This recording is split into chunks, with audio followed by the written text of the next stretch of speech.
Hello everyone good morning. अहिले चाहिँ बिहानको 8 बजिसक्यो। हाम्रो बिहान चाहिँ कहिले 8 बजे कहिले 9 बजे हुन्छ, यस्तै भइरहेको छ। अनि आज चाहिँ सबैजनाको बिदा भएको भएर चाहिँ अनि त्यही भएर ढिलो ढिलो नै उठेको। अनि हिजो पानी परेको भएर वेदर कस्तो राम्रो पनि भएको। अनि अब साकुरा फल्ने सिजन पनि भइसक्यो, त्यही भएर अनि ब्रेकफास्टमा चाहिँ मैले चिया बनाएँ। अनि आजको लन्चको लागि चाहिँ मैले मटन र पुलाउ बनाएको छु। अनि टमाटरको अचार पनि बनाउँछु अहिले आएर चाहिँ। अब अहिले चाहिँ म सुपा जान्छु। बहिनी पनि आउनु भनेको छ नि त, अनि उसलाई चाहिँ बस स्ट्यान्डसम्म त्यहाँ झर्छु अनि लिन आऊ भनेको छ। त्यही भएर अनि उसलाई चाहिँ त्यतैबाट पिकअप गरेर हामी चाहिँ सपिङ सुपा जान्छौँ। अनि आज चाहिँ बेलुका हाम्रो चाहिँ मोमो खाने प्लान पनि छ नि त। अनि मोमोको लागि किमाहरू यस्तो केही पनि लेखेको छैन। आई होप हजुरलाई चाहिँ आजको यो ब्लग मनपर्छ होला। अनि आजको यो ब्लगमा चाहिँ मैले फेस रिभिल गर्छु मेरो बेबीको। हजुरहरूलाई चाहिँ कस्तो लाग्छ कमेन्ट गर्नु होला। अब इन्जोय गर्नु है त ब्लग।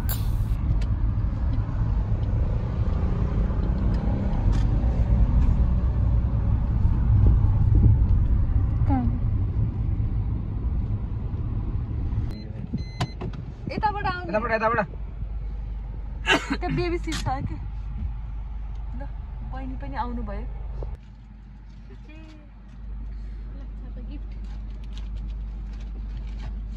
के गरे हो फेरि चाहिँ बस पुगिहाल्नु जस्तै के हो त्यो।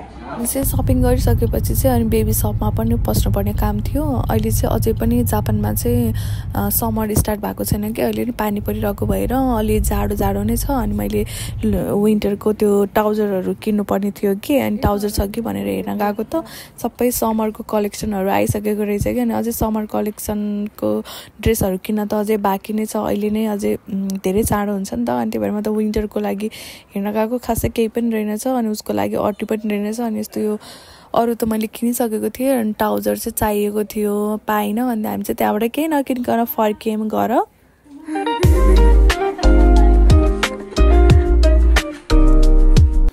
सानीमा र छोरीको चाहिँ पहिलोचोटि भेट भएको हो। उसले चाहिँ भिडियो कलमा हेरिरहेको थियो।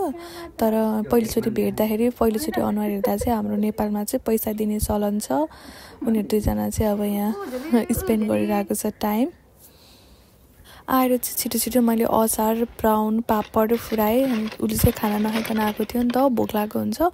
अरू खानेकुराहरू चाहिँ मैले सबै रेडी बनाइसकेको थिएँ। अनि पाले पालो गरेर खायौँ, नानीलाई पनि हेर्नुपर्छ नि त।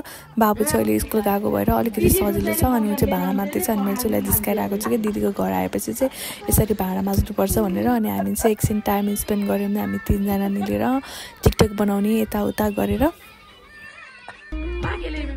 हामी चाहिँ यहाँ अहिले चटपटे बनाउँदैछौँ। अनि यो चाहिँ मोमोको लागि रेडी गर्दै। किमा यहाँ छ, यस्तो भएको छ किचन। यता चिया बन्दैछ। गर्नु लुगा पुकाले उसले होइन यहाँ स्ट्यान्ड सीमालाई त नमस्ते रे चोटिमै। हाम्रो मोमो कस्तो भयो चेक गर।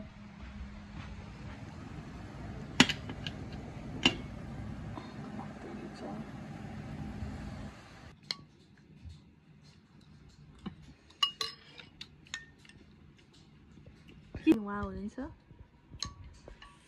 अचारवाली